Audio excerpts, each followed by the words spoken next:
In the year 1628, a 9-year-old boy stood in a courtroom in Würzburg, Germany. He wasn't there to bear witness, he was there to condemn himself. Within 3 days, his tiny voice had delivered 14 adults to their fates. A week later, he too was dead.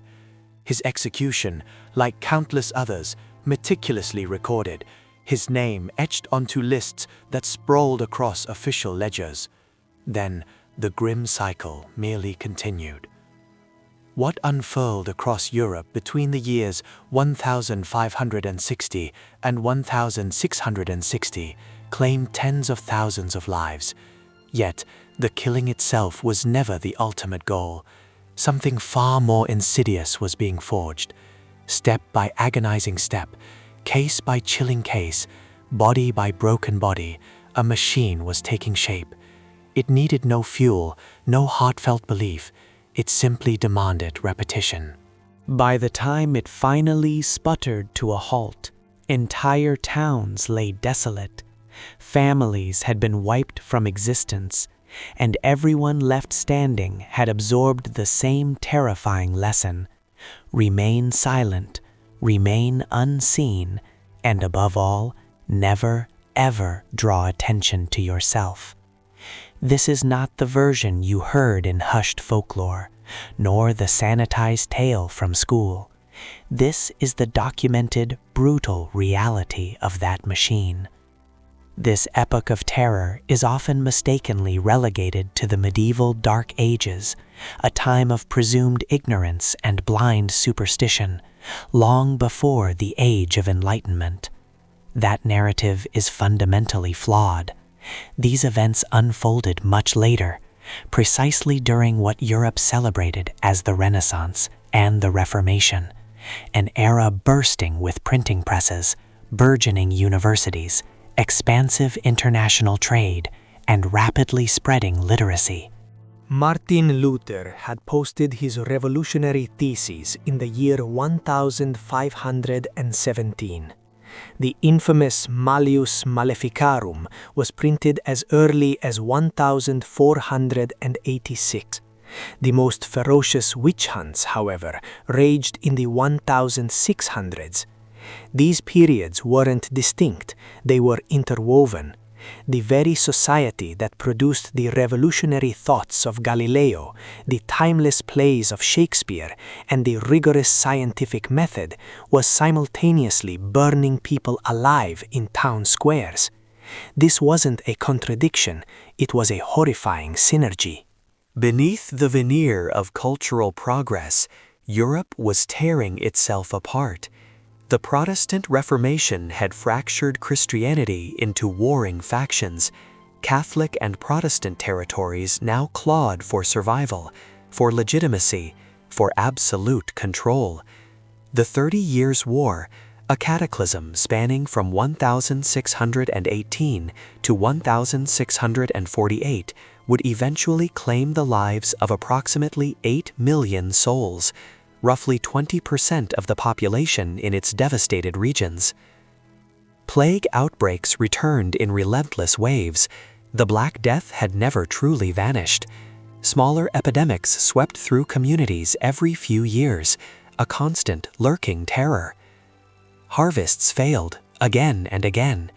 The period between 1560 and 1660 coincided with what historians now term the Little Ice Age, decades of plummeting temperatures that drastically shortened growing seasons and obliterated crops. Governments were frail, their authority tenuous. Borders shifted like sand. Local powers vied constantly with regional forces. Kings clashed with nobles. Everyone, it seemed, was locked in conflict with everyone else. And amidst this maelstrom, ordinary people struggled simply to survive. When things inevitably went wrong, and they went wrong constantly, people desperately sought answers. Why had the crops withered? Why had the children died in their beds? Why had neighbors turned on each other with such sudden, inexplicable violence? Why did it feel as if the very fabric of society was unraveling? The answer could not be mere random chance. It could not be dismissed as bad weather, or disease, or political instability. Those explanations were too impersonal, too uncontrollable, too overwhelmingly vast. People yearned for a tangible cause, and they craved someone to blame. The devil. Not as a metaphor, not a distant theological abstraction, but as an active, malevolent force, present and working through human agents to dismantle Christian society from within. This belief was almost universally held. Protestants and Catholics, who bitterly disagreed on nearly everything else, worship practices, church authority, the path to salvation, the very nature of faith, found chilling accord on this one truth. Satan was real, his servants were real, and they lived amongst ordinary people, disguised as neighbors, working tirelessly to bring about the end of the world. When crops failed, it wasn't the weather. When children perished, it wasn't disease. When communities fractured, it wasn't politics. Someone had made it happen, and that someone, they believed, lived just nearby. Certain individuals inevitably drew suspicion more readily than others. The pattern was chillingly consistent across diverse regions. Widows, bereft of family support, living alone after their husbands died, possessed neither male protection nor economic security. They were both vulnerable and highly visible. Healers, who traditionally used herbs and charms, now saw their folk medicine reinterpreted as demonic sorcery. Midwives, present when births tragically went awry, became scapegoats.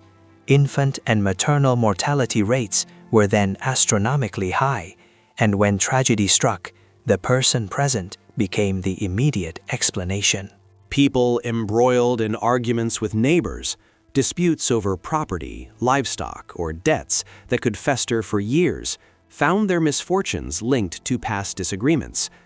Individuals who didn't attend church regularly in an age of intense religious fervor signaled something deeply unsettling. And sometimes there was no clear reason at all, just years of accumulated resentment, envy, or unspoken discomfort. Some people were simply disliked.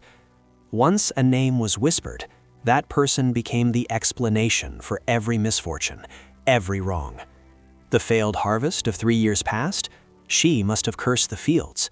The livestock that died last winter, he surely made a pact. The stillborn child, she was there when it happened. Fear, it turned out, did not demand evidence. It merely required a name. In that year, 2 German inquisitors, Hinrich Kramer and Jakob Springer, published a book that would change everything, Malleus Maleficarum, The Hammer of Witches. It was not the first treatise on witchcraft. Texts about magic, demons, and evil had existed for centuries, but this one was different. It was systematic, organized, procedural. It meticulously outlined how witchcraft operated, how witches recruited by the devil carried out their dark work, how to identify them, how to question them, and most crucially, how to justify the unspeakable that came next. The book spread like the plague itself, printed across Europe, translated into multiple languages, and distributed to courts, churches, and legal authorities. Between 1486 and 1600, it saw 28 editions. It became the reference manual, normalizing a terrifying process. The Malleus laid down several key arguments. First, witchcraft was real, organized, and widespread, not folklore, but an actual, tangible conspiracy. Second, witches operated in secret, hidden among ordinary people, appearing perfectly normal. This chilling assertion meant anyone could be a witch. Third, witches would invariably deny their activities. Denial was not only expected, but deemed evidence of deception, not innocence. Fourth, physical evidence could be found on the body itself. Marks, scars, or areas insensitive to pain were considered proof of a pact with the devil. Fifth, confession was the ultimate goal. Every single step of the process was engineered to extract it. This logic created an inescapable, closed system. Accusation inevitably triggered investigation. Investigation always uncovered something. The accused always denied it. Denial proved guilt. And interrogation always produced a confession. There was no exit. Once the Malleus established this chilling framework, courts across Europe began to adopt strikingly similar procedures. The process had distinct, horrifying steps. Step 1. Accusation. Someone makes a claim. A neighbor reports strange occurrences. A relative mentions suspicious behavior. Sometimes a child repeats something they overheard. The accusation requires no proof. Mere suspicion is enough to initiate proceedings. Step 2. Arrest. The accused is ripped from their home, usually without warning, often in the dead of night. They are taken to a cell, severed from family and community. Isolation served multiple purposes. It prevented escape, blocked help, signaled to the community that authorities had acted, and, most cruelly, began to erode the accused's grip on reality. Step 3. Examination. The body is meticulously searched for marks, moles, scars, birthmarks. Any irregularity becomes potential evidence of a devil's mark, proof of a pact. Sometimes areas of the body were pricked with needles. If the accused didn't react, whether due to natural insensitivity or fear-induced numbness, this was recorded as proof. The examination was often public or semi-public. The humiliation was a deliberate part of the design. Step 4. Interrogation. The accused is questioned. Often, physical pain is applied. Techniques varied by region, but included thumb screws, strappado, hanging by bound arms, leg vices, and stretching racks. But pain wasn't always necessary. Exhaustion often proved more effective. Sleep deprivation, days without rest, relentless questioning, disorientation, loss of time, even hallucinations. The accused would be woken every few hours, questioned, returned to their cell, then woken again. After several days, most people could no longer think clearly. Nhưng here was the critical, most disturbing part. The interrogators didn't wait for the accused to invent a story. They supplied one. You flew through the air at night. You attended a gathering in the forest. You met the devil there. He appeared as a man dressed in black. You signed a pact with him. You renounced God. These were not questions. They were statements. The accused, utterly exhausted and terrified, eventually repeated these details back, sometimes word for word. This was meticulously recorded as confession. A confession, chillingly, did not end the case. It expanded it. Because after confessing to their own supposed activities, the interrogators always posed the same final, devastating question. Who else was there? Who else attended the gathering? Who else made a pact? Every name spoken led to another arrest. Every arrest led to another interrogation. Every interrogation produced more names. The system, once started, fed ravenously upon itself. This process worked precisely because of its terrifying consistency. The same steps were followed in village courts and city tribunals, in Catholic territories and Protestant regions, in wealthy areas and poor ones. Everyone knew what would happen once someone was accused, and that shared knowledge irrevocably altered behavior. People stopped defending their neighbors because defending someone accused of witchcraft instantly made you suspect. People stopped questioning the authorities because questioning the process made you suspect. People learned to stay quiet because silence became the only viable path to survival. The Prince Bishop of Würzburg, Philipp Adolf von Ehrenberg, presided over one of the most intense witch hunts in European history. In a mere 5 years, at least 900 people were executed in his territory. The accused spanned every level of society: children as young as 7 years old, university students, priests, city councillors, the vice-chancellor of the university, even relatives of the very judges overseeing the trials. A document from 1629 lists 29 executions carried out in a single batch. Among those names, a girl of 9 or 10 years, a boy of 12, the prettiest girl in Würzburg, a student who knew many languages, a wandering boy of 12. Another list from the same period includes Goebbels' child, the prettiest girl in town, a boy of 10 who went to school, and 2 strange boys. Age offered no protection, education offered no protection, social status offered no protection. The process consumed whoever was named. There was another, darker dimension to what transpired in Würzburg. When someone was convicted of witchcraft, their property was immediately seized. The costs of the trial, the imprisonment, the interrogation, the execution, all were meticulously charged to the accused's estate.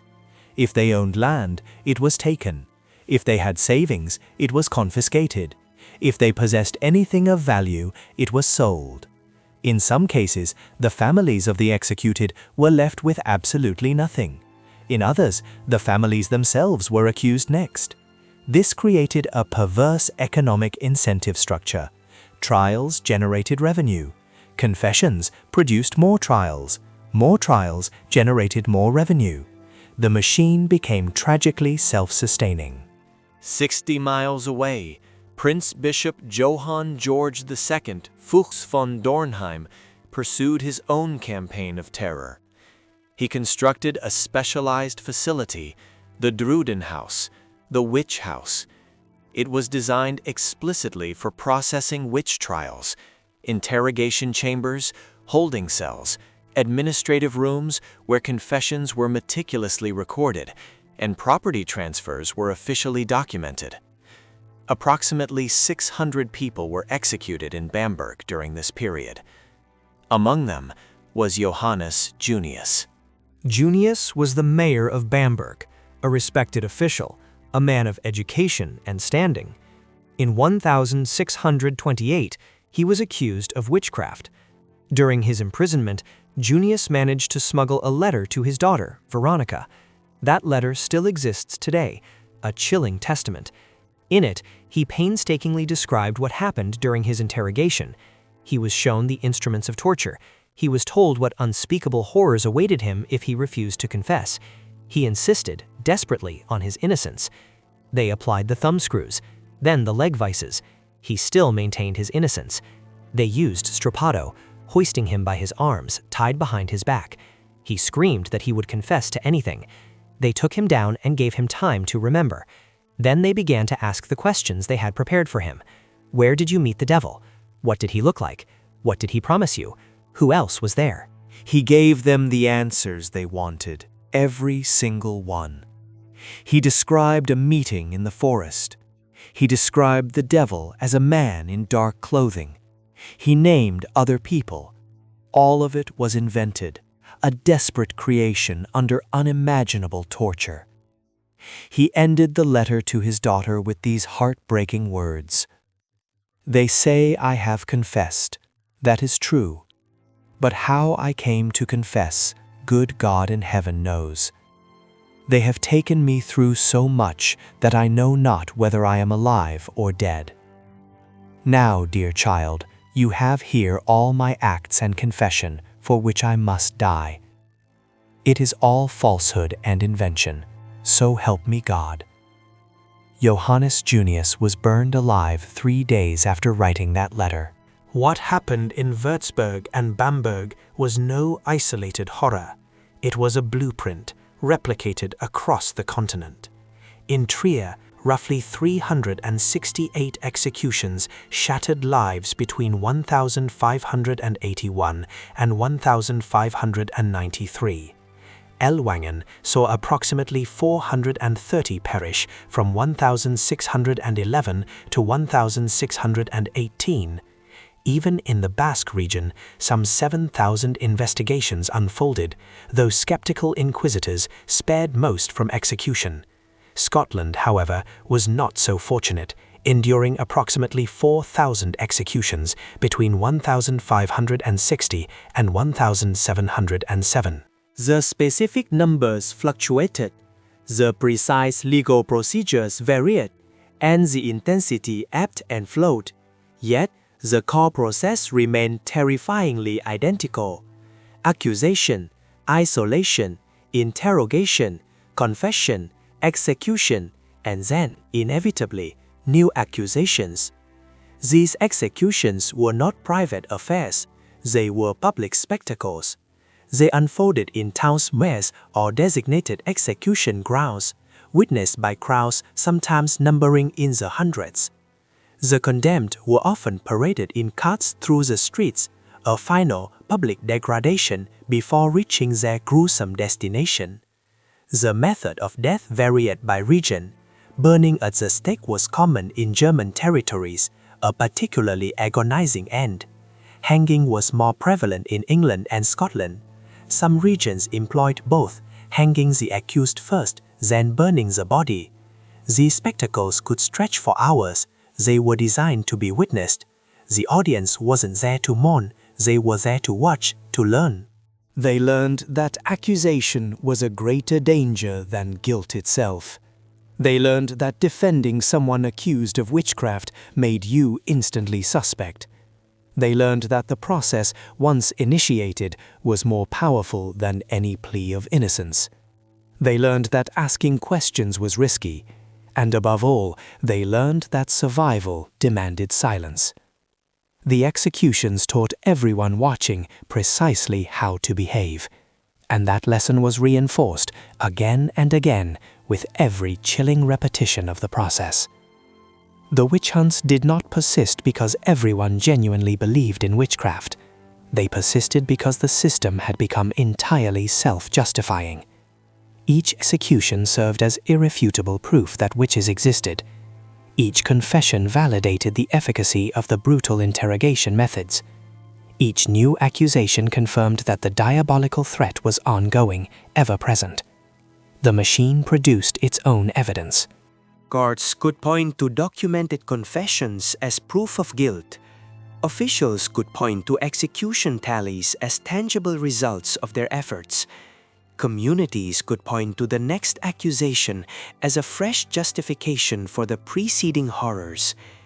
Questioning the system would necessitate admitting that previous executions might have been profoundly wrong, and that admission, almost universally, never came. Confession was the bedrock, the indispensable centerpiece of the entire grotesque process. Without a confession, the system became vulnerable to doubt, to challenge. But with a confession, everything was instantly justified. The accused had admitted their guilt in their own words, often before witnesses. The inconvenient fact that this confession was extracted through torture, exhaustion, and a supplied narrative, a story fed to them by their tormentors, mattered little in the official record. What mattered was that it existed. The process spread not through centralized decree, but through meticulous documentation. Court records from one trial were referenced in others, creating a web of precedents. Manuals like the Malleus Maleficarum were copied, translated, and widely distributed. Legal scholars penned treatises on the correct procedures for handling witchcraft cases. Officials who had honed their methods in one region often moved to another, bringing their refined techniques of terror with them. The system achieved a horrifying standardization, not through central planning, but through sheer repetition and imitation. One of the most disturbing developments was the widespread use of child testimony.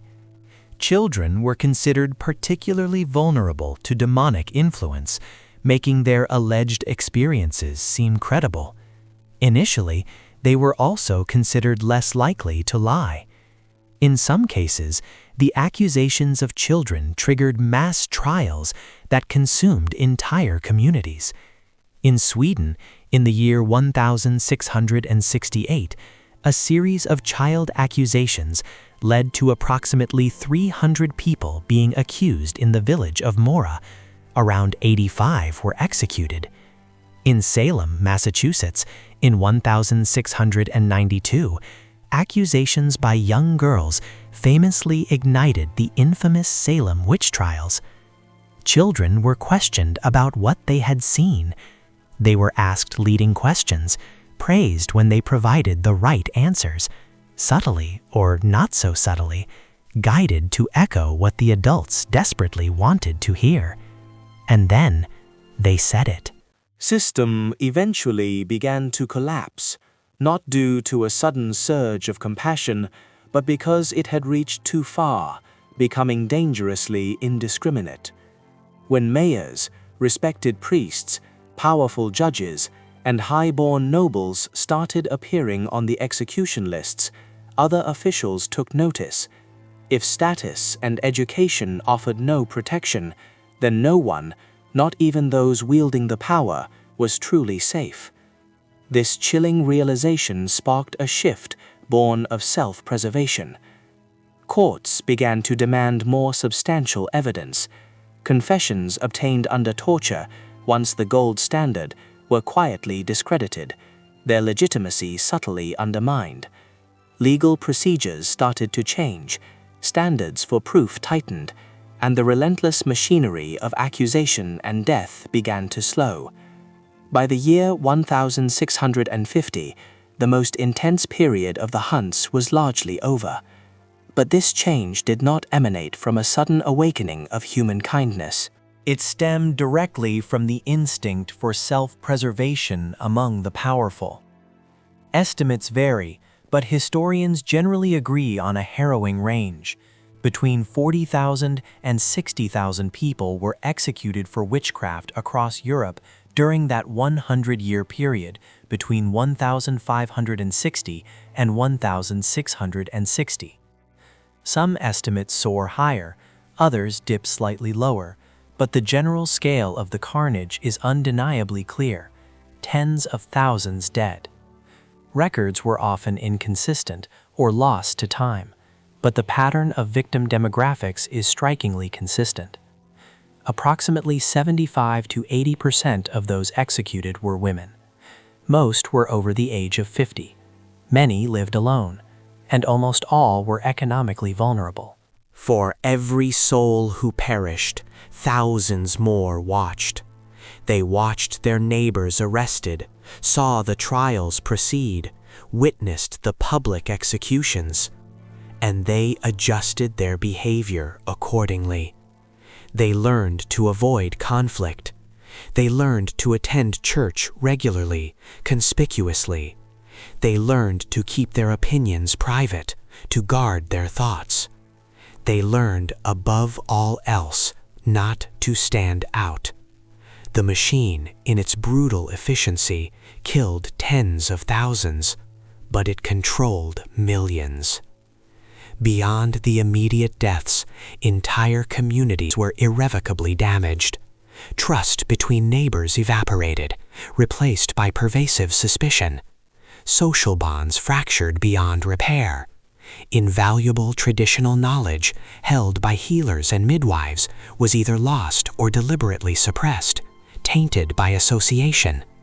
The fear of accusation reshaped daily life, altering how people interacted, transforming them into careful, suspicious, and ultimately silent individuals. That silence, born of terror, lasted long after the trials themselves concluded.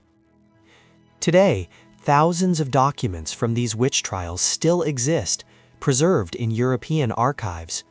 Court records, forced confessions, grim execution lists, records of property seizures, administrative correspondences.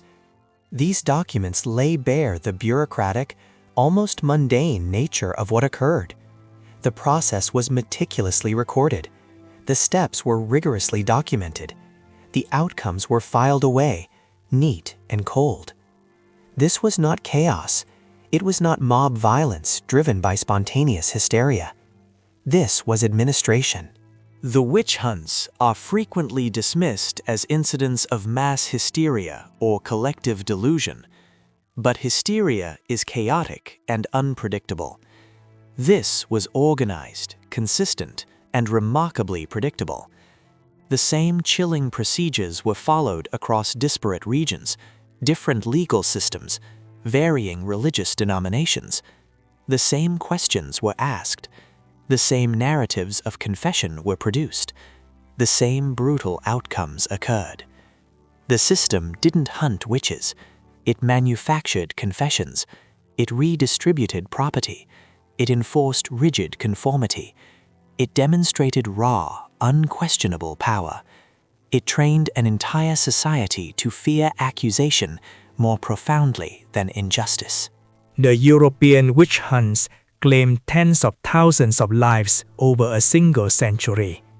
But the executions themselves were merely the smallest, most visible part of what truly happened. What the system actually did was create a template for how to control populations through the paralyzing fear of accusation, a template for how to extract confessions that flawlessly justified predetermined outcomes, a template for how to elevate process and procedure above truth and justice. That template, chillingly, did not simply vanish when the witch hunts ended. The very same structures were used later. The very same twisted logic was applied elsewhere. The very same procedures were refined, adapted, and repeated. Different targets, different justifications, different names, but the same insidious machine. The witch hunts in Europe largely ceased by the late 1600s, but the system they built never truly stopped running. It simply changed what it was hunting. The histories that disturb us most profoundly are precisely those that illuminate what we, as a society, are still capable of. The witch hunts, in their stark, chilling efficiency, presented Europe with a fully functional template. This wasn't merely a chapter of historical anomaly, it was a foundational lesson in controlling populations through manufactured fear and the relentless power of accusation. It demonstrated how to extract confessions that flawlessly justified predetermined outcomes.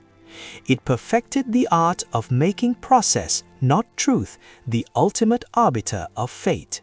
That template, honed through decades of terror and countless lives, did not simply vanish when the last witch trial concluded. It merely adapted. The same insidious structures, the same twisted logic, the same chilling procedures were refined, rebranded, and redirected towards new targets. The witch hunts, in essence, were not an end, but a beginning, a grim prototype for subsequent campaigns of control and conformity that would echo through history. When the fervor surrounding witchcraft began to wane, other threats emerged to fill the vacuum. The fear of demonic pacts was subtly transmuted into the fear of political dissent, religious heresy, or social deviance. The mechanisms remained eerily consistent: identify a perceived threat, demonize a specific group, encourage denunciation, isolate the accused, extract confessions through psychological or physical pressure, and then use those confessions to justify further purges. The target changed, but the fundamental machine kept running. The deep psychological scars etched into the European psyche by these events endured for generations. The lessons learned under the shadow of the gallows in the pyre were not easily forgotten. People learned to distrust their neighbors, to view difference with suspicion, to keep their opinions private, and to value silence above all else. This profound shift in social behavior fostered an environment of pervasive caution, where self-preservation often trumped the instinct for justice or collective action. The social fabric, once torn by accusation, struggled to weave itself back together, leaving lingering threads of suspicion and guardedness. Knowledge itself became suspect. Any alternative forms of healing, any unique interpretations of faith, any practices that deviated from the increasingly narrow norms risked being reinterpreted as dangerous, as subversive, as worthy of investigation. This suppression of diverse thought and practice impoverished communities, stifling innovation and critical thinking for fear of drawing the wrong kind of attention. The price of conformity was often the loss of vital understanding and individual expression. The bureaucratic nature of the witch hunts, the meticulous records, the formal procedures, the administrative correspondence revealed a frightening truth. Terror can be systematized. It doesn't require frenzied mobs. It can be implemented by sober clerks, scrupulous judges, and well-organized officials. This chilling lesson demonstrated that the greatest atrocities can often be carried out not by wild chaos, but by the dispassionate, methodical application of rules and processes. When the rules themselves are designed to produce a predetermined outcome, the machinery of injustice becomes almost unstoppable. The legacy of the witch hunts is not just the number of lives lost, but the blueprint they provided for controlling populations through the manipulation of fear and the manufacturing of consent. It taught future generations of power holders how to make accusation more dangerous than guilt, how to make process more important than truth, and how to create a society where questioning authority becomes a perilous act.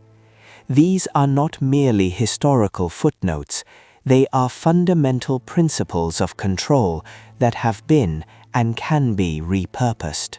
Understanding this dark chapter of history is not about dwelling on past horrors for their own sake. It is about recognizing the enduring patterns of human behavior and societal vulnerability. It is about understanding how easily fear, division, and the desperate need for a scapegoat can be exploited to dismantle trust, suppress dissent, and consolidate power. It reminds us that the machinery of injustice, once built, rarely disappears entirely. It simply waits for new instructions, new targets, and new justifications. The witch hunts ended in Europe by the late 1600s, but the insidious system they built, the template for control through fear, never truly stopped running. It merely changed what it was hunting. The true educational power of this history lies in its stark warning to remain vigilant, to question processes that prioritize accusation over evidence, and to defend the truth even when silence seems the safest path. For in recognizing the echoes of the past, we gain the wisdom to safeguard the future, ensuring that such a machine never again finds fertile ground in our world.